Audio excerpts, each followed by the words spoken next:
인생이란 B와 D 사이에 있는 C라고 하는 말이 있습니다. B는 birth, 출생이죠. D는 death, 즉 죽음을 말합니다. 그렇다면 C는 뭘까요? C는 choice, 곧 선택이라고 합니다. 그러니까 이 말은 이런 뜻이 되겠죠. 인생이란 출생과 죽음 사이에 있는 선택이다. 다시 말해서 인생이란 출생과 죽음 사이에서 이루어지는 선택으로 만들어진다는 말입니다. 맞는 말인 것 같습니다.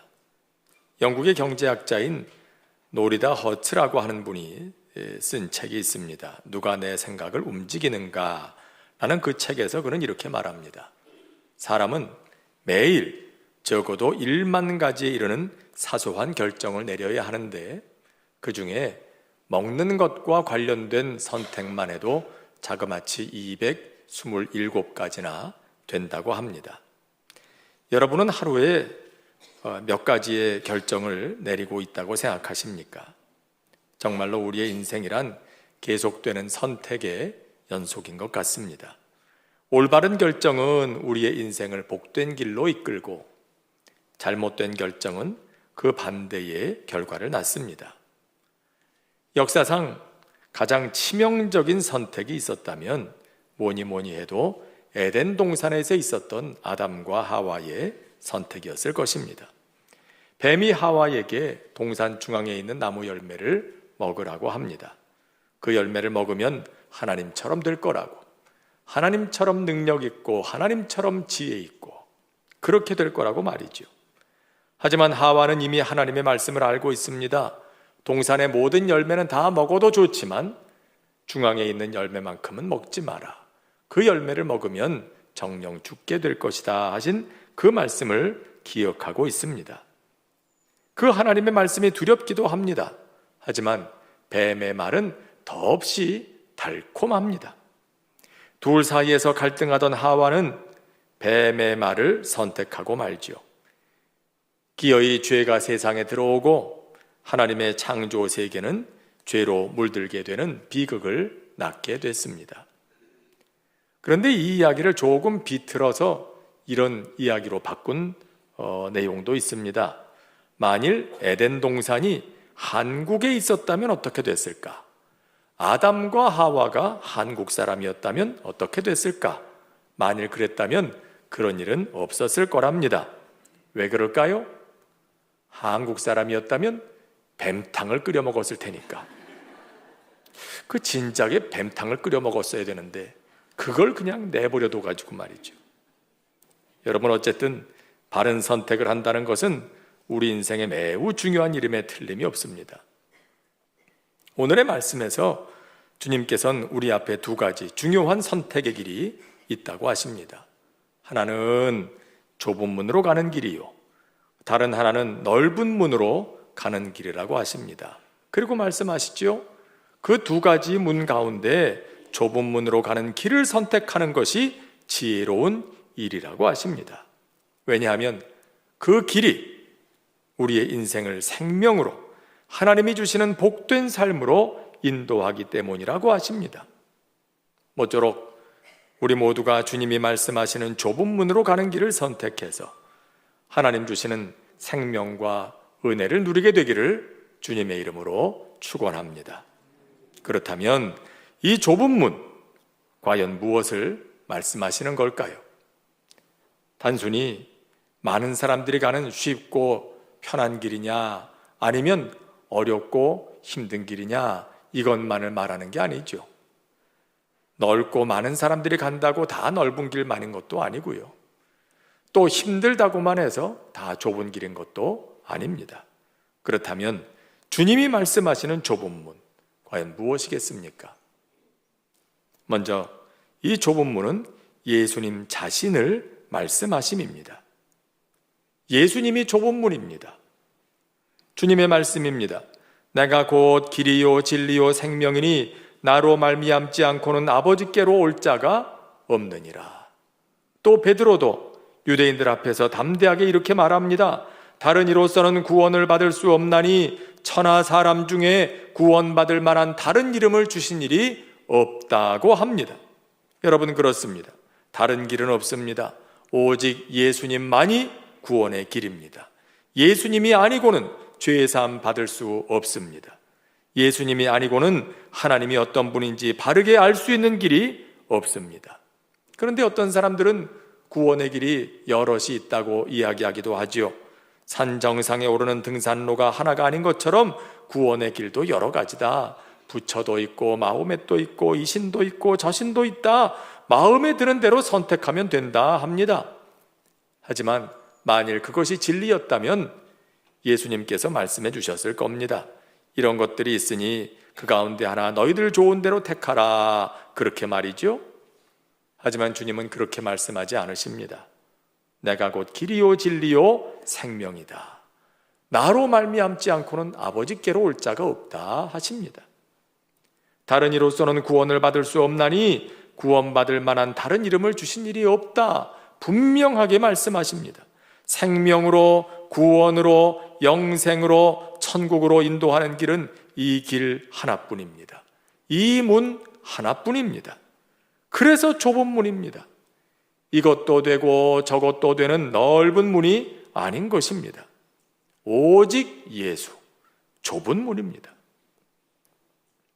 지난 주간에 서울로회 임원 수련회를 다녀왔습니다. 여러분들 기도해 주신 덕분에 은혜 중에 잘 다녀오게 된 것을 감사를 드립니다. 임원들과 함께 팀워크를 맞출 수 있는 아주 좋은 기회였다고 생각합니다. 그런데 일정 중에 일본에서 있었던 최초의 순교지를 돌아보는 일이 있었습니다. 일본이 지금은 기독교 인구가 0.9%밖에 되지 않지만 사실 기독교는 우리나라보다 훨씬 일찍 들어왔죠. 우리나라에도 처음 복음이 들어왔을 때 얼마나 많은 박해와 또 순교자가 있었습니까? 일본도 그랬습니다. 우리나라에 임진왜란을 일으켰던 도요토미 히데요시 때에 기독교가 많은 박해를 받고 순교자들이 또 많이 나왔습니다. 그 가운데 최초의 순교자 26명을 기념하는 기념관을 방문하게 됐는데요. 여러분 지금 사진에서 보시는 것처럼 기념관 앞에 26명의 모습을 부조로 저렇게 새겨 놓았습니다. 이들은 다 십자가에 달려서 창에 찔려 죽임을 당했는데 그 가운데는 3명의 어린아이들도 있었다고 합니다. 여러분 보실 때 그림 보시면 지금 십자가 달려 죽어가는 모양을 그림으로 그려놓은 것입니다. 기념관에 있는 걸 사진으로 찍어왔는데요. 조금 더 선명했으면 더 좋으련만 그렇게 사진으로 찍다 보니까 그러지 못한 점을 좀 양해해 주시길 바랍니다. 근데 그 보면 여러분 보일지 모르겠습니다만 그 가운데 유독 체구가 작은 3명이 있습니다. 그 3명이 어린아이들이에요. 12살, 13살, 14살. 아이들이기 때문에 순교를 면할 수도 있었지만 이들은 자청해서 생명을 내놓았다고 합니다. 그 중에 당시 12세였던 이바라키라고 하는 소녀는 형장으로 가면서 이렇게 사람들에게 물었다고 하죠. 내 십자가는 어디에 있습니까? 너는 그러지 않아도 돼. 너는 죽지 않아도 돼. 그러는 그에게 이 12살밖에 안 된 이 소년이 묻는 겁니다. 아닙니다. 내가 달릴 십자가는 어디 있습니까? 또 운젠이란 곳을 한번 갔는데요. 그곳은 지금도 아주 화산 활동이 활발하게 진행되고 있는 곳입니다. 그래서 뜨거운 온천수가 지금도 계속해서 끓어오르고 있죠. 거기서 찍은 사진인데 지금 저 가운데 보면은 연기가 피어오르는 곳이 있죠. 조금 그 부분이 작게 찍힌 경향이 있습니다만은 아주 가서 보니까 길을 갈 때 어떤 곳은 눈앞이 보이지 않을 정도로 연기가 자욱하고 김이 얼마나 많이 솟아오르는지요. 그런 곳이었습니다. 지금도 그 물이 얼마나 뜨거운지 80도가 넘는 거의 100도에 가까운 온도로 물이 끓어오른다고 합니다. 그런데 저곳이 또 순교지입니다. 기독교인들을 고문을 합니다. 예수를 부인하라고. 그렇게 고문을 하는데 사람을 매달아 가지고 펄펄 끓는 온천물에 담갔다 뺐다 담갔다 뺐다 하면서 예수를 부인하라, 예수를 부인하라. 심지어 끔찍하게도 부모가 뻔히 보고 있는 그 자리에서 아이들을 뜨거운 온천물에 던져 넣어 죽이는 그런 끔찍한 만행을 일삼았다고 합니다. 여러분도 잘 아시는 엔도 슈샤쿠의 침묵이라는 소설이 있지 않습니까? 그 소설이 바로 그 당시의 실화를 바탕으로 한 그런 소설입니다. 거기 보면 배교를 종용하는 그런 장면이 있죠. 예수님의 얼굴을 발로 밟고 신앙을 부인하라고 말입니다. 그러면 살려주겠다고. 그런데 어떻습니까?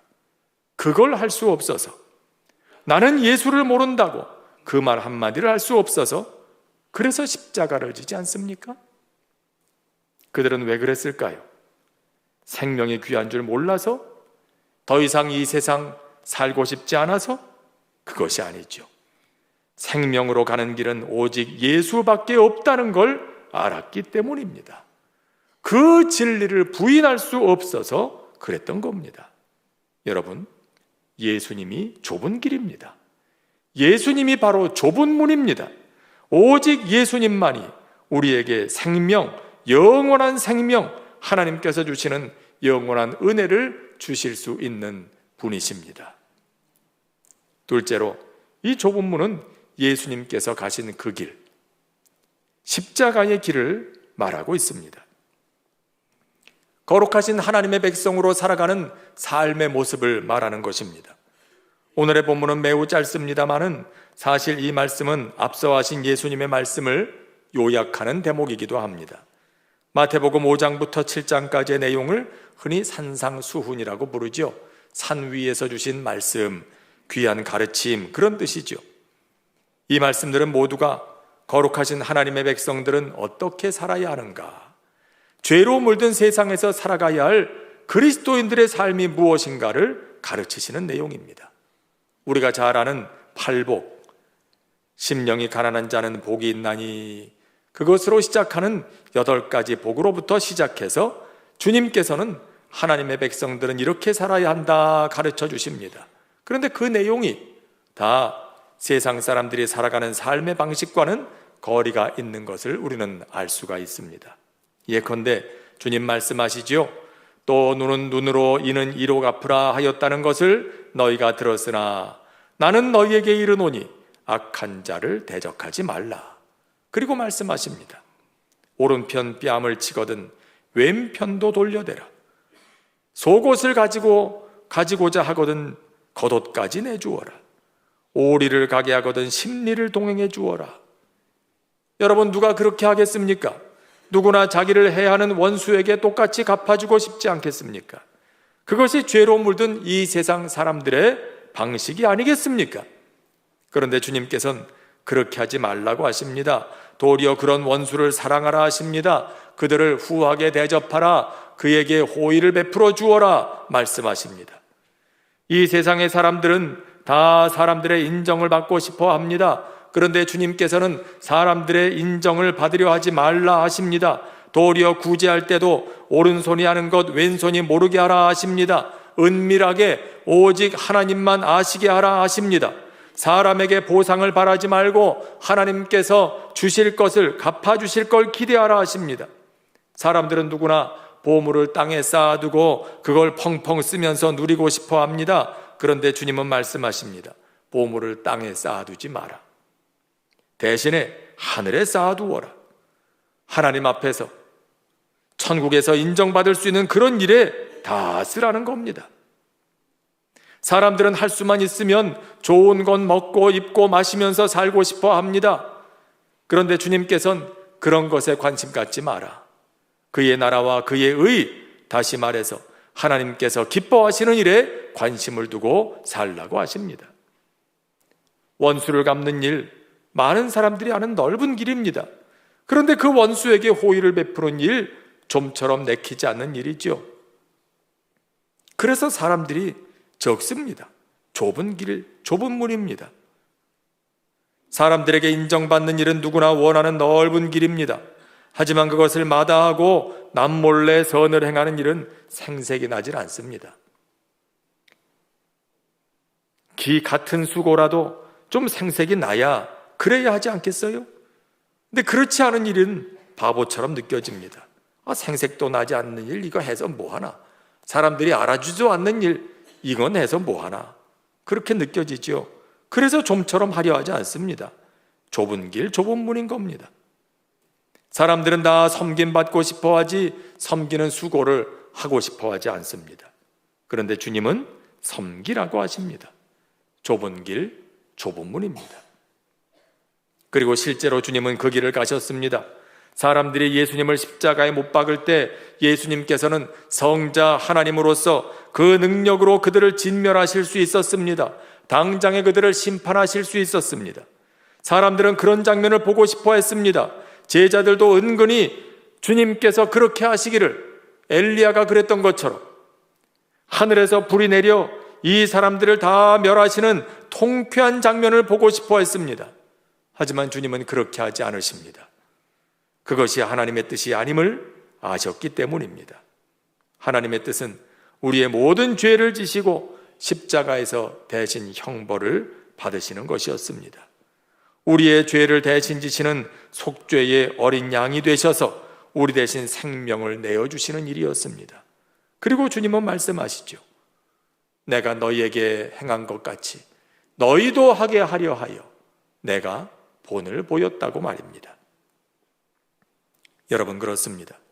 주님께서 가신 길, 우리에게 가라 하시는 그 길을 가는 것이 곧 좁은 길, 좁은 문을 선택하는 것입니다. 여러분, 오늘 우리가 택해야 할 좁은 문은 무엇일까요?